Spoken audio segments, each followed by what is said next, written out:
Welcome to Varnadaris. We are going to discuss percentage unit number 13. ಈ unit ಅಲ್ಲಿ ನಾವು when diagram ಅನ್ನೋ concept ನ ಒನ್ ಬೈ ಒನ್ ಡಿಸ್ಕಷನ್ ಮಾಡ್ತಾ ಹೋಗೋಣ. ಇಲ್ಲಿ ನೋಡಿ, basic concept and questions based on when diagram. ಅಂದ್ರೆ ಇಲ್ಲಿ ನಾವು ಬೇಸಿಕ್ ಕಾನ್ಸೆಪ್ಟ್ ವೆನ್ ಡಯಾಗ್ರಾಮ್ ಬಗ್ಗೆ ತಿಳ್ಕೊಳ್ಳೋಣ. ಅದೇ ತರ ಇದ್ರ ಮೇಲೆ ಕ್ವಶನ್ಸ್ ಯಾವ ತರ ಮಾಡಬೇಕು ಅನ್ನೋದನ್ನ ಒನ್ ಬೈ ಒನ್ ನೋಡ್ತಾ ಹೋಗೋಣ. So when diagram concept, when diagram ನಾವು ಆಲ್ರೆಡಿ ಸ್ಕೂಲ್ ಡೇಸ್ ಅಲ್ಲಿ ಮಾಡಿದೀವಿ. ಯಾವ ತರ ಮಾಡಬೇಕು ವೆನ್ ಡಯಾಗ್ರಾಮ್, ಅದ್ರ ಬೇಸಿಕ್ ಕಾನ್ಸೆಪ್ಟ್ ಏನು ಅಂತ ಈಗ ನೋಡ್ತಾ ಹೋಗೋಣ. ಸೊ ಫಾರ್ ಎಕ್ಸಾಂಪಲ್, ಇದು ಎ ಅಂತ ಅನ್ಕೊಳ್ಳಿ, ಇದು ಬಿ ಅಂತ ಅನ್ಕೊಳ್ಳಿ. ಸಬ್ಜೆಕ್ಟ್ ಎ ಅನ್ಕೊಳ್ಳಿ, ಇಲ್ಲ ಸಬ್ಜೆಕ್ಟ್ ಬಿ ಅನ್ಕೊಳ್ಳಿ.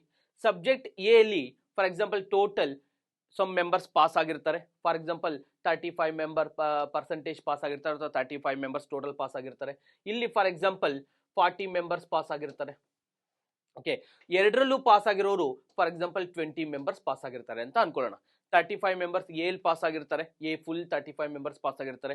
ಬಿ ಫುಲ್ 40 ಮೆಂಬರ್ಸ್ ಪಾಸ್ ಆಗಿರ್ತಾರೆ. ಅಂದ್ರೆ ಸಬ್ಜೆಕ್ಟ್ ಎ ಅಲ್ಲಿ ಪಾಸ್ ಆದವರು 35 ಮೆಂಬರ್ಸ್, ಸಬ್ಜೆಕ್ಟ್ ಬಿ ಅಲ್ಲಿ ಪಾಸ್ ಆದವರು 40 ಮೆಂಬರ್ಸ್, ಈಗ ಎರಡರಲ್ಲೂ ಪಾಸ್ ಆದವರು 20 ಮೆಂಬರ್ಸ್. ಈಗ ಈ 20 ಏನಂದ್ರೆ ಎರಡು ಸಬ್ಜೆಕ್ಟ್ ಅಲ್ಲೂ ಪಾಸ್ ಆಗಿರ್ತಾರೆ. ಸಬ್ಜೆಕ್ಟ್ ಎ ಅಲ್ಲೂ ಪಾಸ್ ಆಗಿರ್ತಾರೆ, ಸಬ್ಜೆಕ್ಟ್ ಬಿ ಅಲ್ಲೂ ಪಾಸ್ ಆಗಿರ್ತಾರೆ. ಈಗ ನನಗೆ ಬೇಕಾಗಿರೋದು ಸಬ್ಜೆಕ್ಟ್ ಎ ಅಲ್ಲಿ ಮಾತ್ರ ಪಾಸ್ ಆದವ್ರು ಬೇಕು ಅಂತ. ಈ 35 ಏನು ಫುಲ್ ಸಬ್ಜೆಕ್ಟ್ ಈ 35 ಮೆಂಬರ್ಸ್ ಅಲ್ಲಿ some members may be pass ಆಗಿರ್ಬೋದು ಬಿ ಸಬ್ಜೆಕ್ಟ್ ಅಲ್ಲೂ ಸಹ. ಬಟ್ ನನಗೆ ಸಬ್ಜೆಕ್ಟ್ ಎ ಅಲ್ಲಿ ಮಾತ್ರ ಪಾಸ್ ಆದವ್ರು ಎಷ್ಟು ಜನ ಅಂತ ಬೇಕು. ಅವಾಗ ನಾನು ಏನ್ ಮಾಡ್ಬೇಕು ಅಂದ್ರೆ 35 ಅಲ್ಲಿ 20 ಸಬ್ಟ್ರಾಕ್ಟ್ ಮಾಡಿದ್ರೆ 15. ಈ 15 ಇಲ್ಲಿ ಬರೆದ್ರೆ ಅರ್ಥ ಏನಂದ್ರೆ ಎ ಸಬ್ಜೆಕ್ಟ್ ಅಲ್ಲಿ ಮಾತ್ರ ಅಟ್ಲೀಸ್ಟ್ ಎ ಅಲ್ಲಿ ಮಾತ್ರ ಸಬ್ಜೆಕ್ಟ್ ಪಾಸ್ ಆದವ್ರು ಎಷ್ಟು ಜನ ಅಂದ್ರೆ 15 ಮೆಂಬರ್ಸ್ ಅಂತ ಹೇಳ್ಬೋದು. ಅದೇ ತರ ಸಬ್ಜೆಕ್ಟ್ ಬಿ ಫುಲ್ ಪಾಸ್ ಆದವರು 40 ಮೆಂಬರ್ಸ್. ಆಲ್ರೆಡಿ ಅಲ್ಲಿ 20 ಮೆಂಬರ್ಸ್ ಸಬ್ಜೆಕ್ಟ್ ಎ ಅಲ್ಲೂ ಪಾಸ್ ಆಗಿರ್ತಾರೆ, ಸಬ್ಜೆಕ್ಟ್ ಬಿ ಅಲ್ಲೂ ಪಾಸ್ ಆಗಿರ್ತಾರೆ.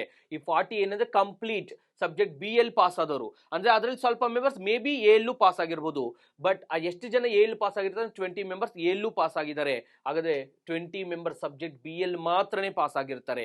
ಸೊ 15, 20 ಯಾವುದೋ ಒಂದು ಸಬ್ಜೆಕ್ಟ್ ಅಲ್ಲಿ ಪಾಸ್ ಆಗಿರ್ತಾರೆ ಅಂತ ಹೇಳ್ಬೋದು. ಸೊ ಈಗ ಇದು ಪರ್ಸೆಂಟೇಜ್ ಅಲ್ಲಿ ಬರೆದ್ರೆ ನಾನು 15 + 20 + 20 40 + 55% ಯಾವುದೋ ಒಂದು ಸಬ್ಜೆಕ್ಟ್ ಅಲ್ಲಿ ಪಾಸ್ ಆಗಿರ್ತಾರೆ. ಇನ್ನು ರಿಮೈನಿಂಗ್ ಯಾವುದ್ರಲ್ಲೂ ಆಗದೆ ಇರೋರು ಟೋಟಲ್ ಮೆಂಬರ್ಸ್ ನಾನು 100% ಅಂತ ಅಸ್ಯೂಮ್ ಮಾಡ್ಕೊಂಡ್ರೆ, ಟೋಟಲ್ ಪರ್ಸೆಂಟೇಜ್ 100% ಅಂತ ಅಸ್ಯೂಮ್ ಮಾಡ್ಕೊಂಡ್ರೆ, ಇಲ್ಲಿ ಇರೋದು ಎ ಅಲ್ಲಿ ಪಾಸ್ ಆದವರು, ಇಲ್ಲಿರೋದು ಬಿ ಅಲ್ಲಿ ಪಾಸ್ ಆದವರು, ಇಲ್ಲಿರೋದು ಟೋಟಲ್ ಎರಡರಲ್ಲೂ ಪಾಸ್ ಆದವರು. ಹಾಗಾದ್ರೆ ಎರಡರಲ್ಲೂ ಫೇಲ್ ಆದವ್ರು ಎಷ್ಟು ಜನ, ಟೋಟಲ್ ಯಾವುದ್ರಲ್ಲೂ ಪಾಸ್ ಆಗಿಲ್ಲ, ಫೇಲ್ ಆದವ್ರು ಎಷ್ಟು ಜನ ಅಂದಾಗ ರಿಮೈನಿಂಗ್ ಮೆಂಬರ್ಸ್ ಯಾವುದೋ ಒಂದು ಸಬ್ಜೆಕ್ಟ್ ಅಲ್ಲಿ ಪಾಸ್ ಆದವರು 15 + 20 + 20 55 ಮೆಂಬರ್ಸ್ ಯಾವುದೋ ಒಂದ್ರಲ್ಲಿ ಪಾಸ್ ಆಗಿರ್ತಾರೆ. 45 ಮೆಂಬರ್ಸ್ ಯಾವುದ್ರಲ್ಲೂ ಪಾಸ್ ಆಗಿರೋದಿಲ್ಲ ಅಂತ ಹೇಳ್ಬೋದು. ಇಲ್ಲಿ ನಮಗೆ ಪ್ರಾಪರ್ಟಿ ಇದೆ. So A union B is equal to A plus B minus A intersection B ಅಂತ ಹೇಳ್ಬೋದು. A union B is equal to A plus B minus A intersection B. ಇದು 2 ವೆನ್ ಡಯಾಗ್ರಾಮ್ ಇದ್ದಾಗ ಈ ಫಾರ್ಮುಲಾ ಯೂಸ್ ಮಾಡ್ತೀವಿ. ಅಥವಾ 3 when diagram ಇದ್ದಾಗ A union B union C is equal to A plus B plus C minus A intersection B minus B intersection C minus C intersection A plus A intersection B intersection C. ಇದು 3 when diagram ಇದ್ದಾಗ ಈ formula use ಮಾಡ್ತೀವಿ. So ನಾವು ಈ ಎರಡೂ ಫಾರ್ಮುಲಾನ use ಮಾಡ್ಕೊಂಡು questions ನ ಯಾವ ತರ ಸಾಲ್ವ್ ಮಾಡ್ಬೇಕೀಗ ಒನ್ ಬೈ ಒನ್ ನೋಡ್ತಾ ಹೋಗೋಣ. ಕ್ವಶನ್ ಏನ್ ಕೇಳಿದಾರೆ ನೋಡಿ, in an examination 47% of the candidates failed in English, 59% failed in mathematics, 23% failed in both the subjects, then the percentage of the candidates who passed in both the subjects ಅಂತ question ಕೇಳಿದ್ದಾರೆ. So method 1 ಅಲ್ಲಿ ಮಾಡಿದ್ರೆ when diagram concept ಅಲ್ಲಿ ಮಾಡೋಣ. So when diagram ಎರಡು subject ಕೊಟ್ಟಿದ್ದಾರೆ. ಎರಡು subject ಯಾವ್ಯಾವುದು? 47% ಕ್ಯಾಂಡಿಡೇಟ್ ಫೇಲ್ಡ್ ಇನ್ ಇಂಗ್ಲಿಷ್ದು ಕೊಟ್ಟಿದ್ದಾರೆ. ದೆನ್ 59% ಫೇಲ್ಡ್ ಇನ್ ಮ್ಯಾಥಮೆಟಿಕ್ಸ್ ಕೊಟ್ಟಿದ್ದಾರೆ. ಈಗ ಫೇಲ್ಡ್ ಕೊಟ್ಟಿದ್ದಾರೆ, ನಮಗೆ ಪಾಸ್ಡ್ ಬೇಕು. ನೀವು ಪಾಸ್ಡ್ಗಾದ್ರೂ ಕನ್ವರ್ಟ್ ಮಾಡ್ಕೊಂಡು ಬರೀಬಹುದು ಅಥವಾ ಫೇಲ್ಡ್ ಅಲ್ಲೂ ಬರೀಬಹುದು. ಈಗ ಫೇಲ್ಡ್ ಅಲ್ಲಿ ಬರೆದು ತೋರಿಸ್ತೀನಿ ನಿಮಗೆ. 47% ಇಂಗ್ಲಿಷ್ ಅಲ್ಲಿ ಫೇಲ್ ಆದವರು, 47% ಇಂಗ್ಲಿಷ್ ಅಲ್ಲಿ ಫೇಲ್ ಆದವರು, ಕಂಪ್ಲೀಟ್ ಇಂಗ್ಲಿಷ್ 47%. ಅದೇ ತರ ಇಂಗ್ಲಿಷ್ ಅಲ್ಲಿ ಇದರಲ್ಲಿ 47% fail English, 59% failed in mathematics, 59% mathematics ಅಲ್ಲಿ ಫೇಲ್ಡ್ ಆಗಿರ್ತಾರೆ. ಈಗ 23 ಫೇಲ್ಡ್ ಇನ್ ಬೋತ್, ಎರಡರಲ್ಲೂ ಫೇಲ್ ಆದವರು ಎಷ್ಟು ಜನ? 23% ಫೇಲ್ಡ್ ಇನ್ ಬೋತ್. ಹಾಗಾದ್ರೆ ನನಗೆ ಬೇಕಾಗಿರೋದು ಇಂಗ್ಲಿಷಲ್ಲಿ ಮಾತ್ರ ಎಷ್ಟು ಜನ ಫೇಲ್ಡ್ ಆಗಿದ್ದಾರೆ ಅಂತ ಬೇಕು. ಇಂಗ್ಲಿಷಲ್ಲಿ 47 ಅಲ್ಲಿ 23 ಸಬ್ಟ್ರಾಕ್ಟ್ ಮಾಡಿದ್ರೆ ಇಂಗ್ಲಿಷಲ್ಲಿ ಮಾತ್ರ ಫೇಲ್ಡ್ ಆದವ್ರು ಗೊತ್ತಾಗುತ್ತೆ. ಸೊ ಅದೆಷ್ಟಾಗಿರುತ್ತೆ 24% ಆಗಿರುತ್ತೆ. 24% ಇಂಗ್ಲಿಷಲ್ಲಿ ಮಾತ್ರನೇ ಫೇಲ್ಡ್ ಆಗಿರ್ತಾರೆ. ಅದೇ ತರ 59 ಅಲ್ಲಿ 23 ಸಬ್ಟ್ರಾಕ್ಟ್ ಮಾಡಿದ್ರೆ 27 ಪ್ಲಸ್ 9 ದಟ್ ವಿಲ್ ಬಿ 36 ಆಗಿರುತ್ತೆ. 27 plus 9 that will be 23 plus 27 50 ಆಯ್ತು. ಸೊ 27 ಪ್ಲಸ್ 9 ಆಡ್ ಮಾಡೋದು ಯಾವ ತರ 27 ಪ್ಲಸ್ 9 ಆಡ್ ಮಾಡಬೇಕು. ಸೊ ಆಡ್ ಮಾಡಿದ್ರೆ ನಿಮಗೆ ಆನ್ಸರ್ ಎಷ್ಟು ಬರುತ್ತೆ 36% ಬರುತ್ತೆ. ಈಗ ಇದೇನಿದು ಇಂಗ್ಲಿಷಲ್ಲಿ ಮಾತ್ರ ಫೇಲ್ ಆದವರು 24%. ಇದೇನಿದು ಮ್ಯಾಥಮೆಟಿಕ್ಸ್ ಅಲ್ಲಿ ಮಾತ್ರ ಫೇಲ್ ಆದವರು 36%. ಇದೇನಿದು 23 ಎರಡರಲ್ಲೂ ಫೇಲ್ ಆದವರು. ಅಂದ್ರೆ ಯಾವುದೋ ಒಂದು ಸಬ್ಜೆಕ್ಟ್ ಅಲ್ಲಿ ಫೇಲ್ ಆದವರು ಎಷ್ಟು ಜನ ಅಂದಾಗ 24 ಪ್ಲಸ್ 23 ಪ್ಲಸ್ 36 ಯಾವುದೋ ಒಂದು ಸಬ್ಜೆಕ್ಟ್ ಅಲ್ಲಿ ಫೇಲ್ ಆಗಿರ್ತಾರೆ ಅಥವಾ ಎರಡೂ ಸಬ್ಜೆಕ್ಟ್ ಅಲ್ಲಿ ಫೇಲ್ ಆಗಿರ್ತಾರೆ. ಎಷ್ಟು ಜನ 20 ಪ್ಲಸ್ 20 40 ಪ್ಲಸ್ 30 70 ಪ್ಲಸ್ 83 ಮೆಂಬರ್ಸ್ ಯಾವುದೋ ಒಂದರಲ್ಲಿ ಫೇಲ್ ಆಗಿರ್ತಾರೆ. 83% ಅಥವಾ ಯಾವುದೋ ಒಂದರಲ್ಲಿ ಫೇಲ್ ಆಗಿರ್ತಾರೆ. ಹಾಗಾದ್ರೆ ರಿಮೈನಿಂಗ್ ಮೆಂಬರ್ಸ್ ಎರಡರಲ್ಲೂ ಪಾಸ್ ಆಗಿರ್ತಾರೆ. ಸೊ ರಿಮೈನಿಂಗ್ ಎಷ್ಟು 17%. ಬಿಕಾಸ್ ಟೋಟಲ್ ಎಷ್ಟಿರ್ತಾರೆ 100% ಇರ್ತಾರೆ. ಸೊ 83% ಯಾವುದೋ ಒಂದರಲ್ಲಿ ಫೇಲ್ ಆಗಿದ್ದಾರೆ, 17% ಪಾಸ್ ಆಗಿರ್ತಾರೆ. ಈ ತರ ಮೆಥಡ್ 1 ಅಲ್ಲಿ ಮಾಡಬಹುದು. ಈಗ ಮೆಥಡ್ 2 ಅಲ್ಲಿ A union B is equal to A plus B minus A intersection B. ಈ ಫಾರ್ಮುಲಾ ಯೂಸ್ ಮಾಡಬಹುದು. ಈಗ ನಾನು ಕ್ವಶನ್ ಕೇಳಿರೋದು ಪಾಸ್ ಆದವ್ರು ಬೇಕು ಫೈಂಡ್ ಔಟ್ ಮಾಡಬೇಕು. ಈಗ ಪಾಸ್ ಆದವ್ರಿಗೆ ಈಕ್ವೇಶನ್ ಬರೀತೀನಿ. So A union B find out ಮಾಡಬೇಕು ನಾನು, ಯಾಕಂದ್ರೆ ಯಾವುದೋ ಒಂದರಲ್ಲಿ ಎರಡು subject A intersection B find out ಮಾಡಬೇಕು. ಈಗ ಎ ಯೂನಿಯನ್ ಬಿ ಏನಾಗಿರುತ್ತೆ ನೋಡಿ, 23% failed in both the subject. ಎರಡೂ ಸಬ್ಜೆಕ್ಟ್ ಅಲ್ಲಿ 23% ಫೇಲ್ ಆಗಿದ್ರೆ ಯಾವುದೋ ಒಂದು ಸಬ್ಜೆಕ್ಟ್ ಅಲ್ಲಿ ಪಾಸ್ ಆದವರು 77 ಮೆಂಬರ್ಸ್, 77% ಅಥವಾ 23% ಯಾವುದೋ ಎರಡರಲ್ಲೂ ಫೇಲ್ಡ್ ಆಗಿದ್ದಾರೆ. ಅಂದ್ರೆ 77 ಮೆಂಬರ್ಸ್ ಯಾವುದೋ ಒಂದರಲ್ಲಿ ಪಾಸ್ ಆಗಿರ್ತಾರೆ. ಇದರಲ್ಲಿ ಎ ಅಲ್ಲಿ ಅಂದ್ರೆ ಫಸ್ಟ್ ಸಬ್ಜೆಕ್ಟ್ ಅಲ್ಲಿ 47% ಫೇಲ್ಡ್ ಆಗಿದ್ದಾರೆ. ಹಾಗಾದ್ರೆ 53 ಮೆಂಬರ್ಸ್ 53% ಪಾಸ್ ಆಗಿರ್ತಾರೆ. ನಾನು ಪಾಸಿಂಗ್ ಬರೀತಿದ್ದೀನಿ ಈಕ್ವೇಶನ್. 53% ಯಾವ ಪಾಸ್ ಆಗಿರ್ತಾರೆ ಇಂಗ್ಲಿಷ್ ಅಲ್ಲಿ, 59% ಮ್ಯಾಥಮೆಟಿಕ್ಸ್ ಅಲ್ಲಿ ಫೇಲ್ಡ್ ಆಗಿದ್ದಾರೆ. ಅಂದ್ರೆ 41% ಪಾಸ್ ಆಗಿರ್ತಾರೆ. ಮೈನಸ್ ಎ ಇಂಟರ್ಸೆಕ್ಷನ್ ಬಿ ನಾನು ಎಕ್ಸ್ ಅಂತ ಅನ್ಕೊಳ್ತೀನಿ. ಈಗ 77% equal to 50 plus 40 94, 50 plus 40 total 90, 94%. 94% minus X. Minus X ಆ ಕಡೆ ಶಿಫ್ಟ್ ಮಾಡಿದಾಗ 94% minus 77% is equal to X. ಆಗ ಸೊ ಎಷ್ಟಾಗುತ್ತೆ 17% is equal to X. 17% is equal to X ಆಗುತ್ತೆ. ಸೊ ಈ ಕ್ವಶನ್ಗೆ ಆನ್ಸರ್ 17%.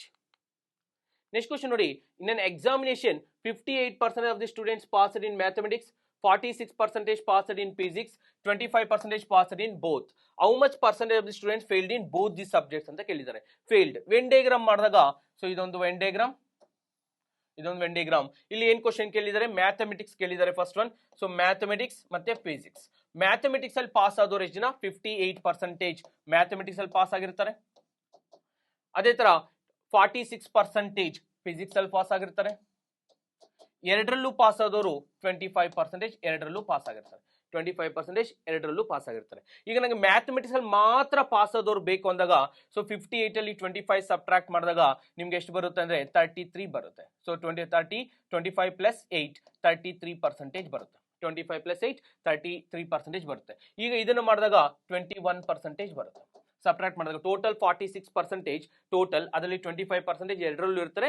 ಸೊ ಓನ್ಲಿ ಫಿಸಿಕ್ಸ್ ಅಲ್ಲಿ ಅಂದಾಗ 21% ಬರುತ್ತೆ. ಈಗ ಯಾವುದೋ ಒಂದ್ರಲ್ಲಿ ಪಾಸ್ ಆದವರು 33 ಪ್ಲಸ್ 25 ಪ್ಲಸ್ 21, ಸೊ ಎಷ್ಟಾಗುತ್ತೆ 33% ಪ್ಲಸ್ 25% ಪ್ಲಸ್ 21%.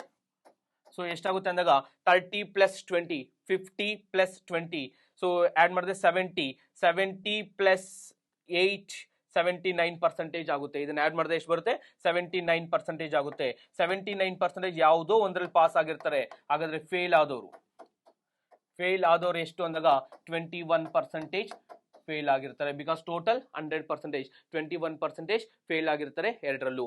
ಸೊ ಇದೇ ಮೆಥಡ್ ನ ನೀವು ಬೇಕಾದ್ರೆ A union B and A union B is equal to A plus B minus A intersection B ಎಲ್ಲೂ ಮಾಡಬಹುದು. A union B is equal to A plus B minus A intersection B. ನೀವು failed ಆದ್ರೂ ಬರೀಬಹುದು ಅಥವಾ passed ಆದ್ರೂ ಬರೀಬಹುದು. ಈಗ suppose ನಾನು just passed ಬರೆದ್ರೆ ಏನಾಗುತ್ತೆ ನೋಡೋಣ. 58% of student passed in mathematics. So ಇಲ್ಲಿ 58 ಪ್ಲಸ್ 25, ಸೊ ಇಲ್ಲಿ 46, ಎರಡರಲ್ಲೂ ಇದಾಗಿರೋದು 25. 58 ಪ್ಲಸ್ 46 ಮೈನಸ್ 25 ಬರೀಬೇಕು. 58 ಪ್ಲಸ್ 46 ಮೈನಸ್ 25% ಬರೆದ್ರೆ ನಿಮ್ಗೆ ಆನ್ಸರ್ ಎಷ್ಟು ಬರುತ್ತೆ ನೋಡಿ. 58 ಪ್ಲಸ್ 48 6. 50 plus 40 total 90. ಇದು ಆಡ್ ಮಾಡಿದಾಗ 58 ಪ್ಲಸ್ 46 ಮೈನಸ್ 25 ಮಾಡಬೇಕು.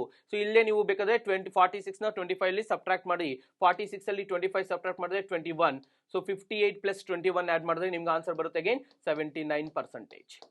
ಸೊ ಎ ಯೂನಿಯನ್ ಬಿ ಅಂದರೆ ಯಾವುದೋ ಒಂದು ಸಬ್ಜೆಕ್ಟ್ ಅಲ್ಲಿ ಪಾಸ್ ಆದವರು 79%. ಹಾಗಾದ್ರೆ ಫೇಲ್ ಆದವರು ಎಷ್ಟು ಜನ ಇರ್ತಾರೆ? ರಿಮೈನಿಂಗ್ ಮೆಂಬರ್ಸ್ 21% ಇರ್ತಾರೆ ಅಂತ ಹೇಳ್ಬೋದು. ಈಗ ಈ ಕ್ವಶನ್ ನೋಡಿ. In an association 49% speak Hindi, 36% speak English, 15% speak both languages. If 90 people do not speak any of these 2 languages then find. ಈ ಕ್ವಶನ್ಸ್ ನ ಫೈಂಡ್ ಔಟ್ ಮಾಡಬೇಕು. ಫಸ್ಟ್ ಡಯಾಗ್ರಾಮ್ ನ ಬರೆಯೋಣ. ಎರಡು ಲ್ಯಾಂಗ್ವೇಜ್ ಇದೆ. ಸೊ ಹಿಂದಿ ಮತ್ತೆ ಇಂಗ್ಲಿಷ್. ಹಿಂದಿ ಮತ್ತೆ English. So Hindi 49% speak Hindi. So 49% Hindi speak ಮಾತಾಡ್ತಾರೆ 49%. ಅದೇ ತರ 36% ಇಂಗ್ಲಿಷ್ ಮಾತಾಡ್ತಾರೆ. ಎರಡೂ ಮಾತಾಡೋರು ಎಷ್ಟು ಜನ ಇದ್ದಾರೆ? 15% ಇದ್ದಾರೆ. ಈಗ ನನಗೆ ಓನ್ಲಿ ಹಿಂದಿ ಮಾತಾಡೋರು ಬೇಕು ಅಂದಾಗ 49 ಅಲ್ಲಿ 15 ನ ಸಬ್ಟ್ರಾಕ್ಟ್ ಮಾಡಬೇಕು. ಅದನ್ನ ಸಬ್ಟ್ರಾಕ್ಟ್ ಮಾಡಿದ್ರೆ ನಿಮ್ಗೆ ಎಷ್ಟು ಬರುತ್ತೆ? 24% ಬರುತ್ತೆ. ಸಾರಿ 34% ಬರುತ್ತೆ. ಎಷ್ಟು ಬರುತ್ತೆ? 34% ಬರುತ್ತೆ. ಈಗ 15% ಎರಡೂ ಮಾತಾಡ್ತಾರೆ ಅಂದ್ರೆ 49 ಅಲ್ಲಿ 15 ಸಬ್ಟ್ರಾಕ್ಟ್ ಮಾಡಿದ್ರೆ ನಿಮ್ಗೆ 34% ಬರುತ್ತೆ. 34% ಓನ್ಲಿ ಹಿಂದಿದಲ್ಲೇ ಮಾತಾಡ್ತಾರೆ. ಅದೇ ತರ ಈಗ ಇಂಗ್ಲಿಷ್ ಅಲ್ಲಿ 36%, ಅದರಲ್ಲಿ 15 ಎರಡರಲ್ಲೂ ಮಾತಾಡ್ತಾರೆ. 36 ಅಲ್ಲಿ 15 ನ ಸಬ್ಟ್ರಾಕ್ಟ್ ಮಾಡಿದ್ರೆ ನಿಮ್ಗೆ 21% ಓನ್ಲಿ ಇಂಗ್ಲಿಷ್ ಅಲ್ಲೇ ಮಾತಾಡ್ತಾರೆ. ಈಗ ಯಾವುದೋ ಒಂದು ಲ್ಯಾಂಗ್ವೇಜ್ ಅಲ್ಲಿ ಮಾತಾಡೋರು ಎಷ್ಟು ಜನ ಇದ್ದಾರೆ ಅಂದ್ರೆ 30, ಅಂದ್ರೆ ಹಿಂದಿ ಮತ್ತೆ ಇಂಗ್ಲಿಷ್ ಯಾವುದೋ ಒಂದು ಲ್ಯಾಂಗ್ವೇಜ್ ಅಲ್ಲಿ ಮಾತಾಡೋರು ಎಷ್ಟು ಜನ ಇದ್ದಾರೆ ಅಂದ್ರೆ 34% ಪ್ಲಸ್ 15% ಪ್ಲಸ್ 21% ಇದ್ದಾರೆ.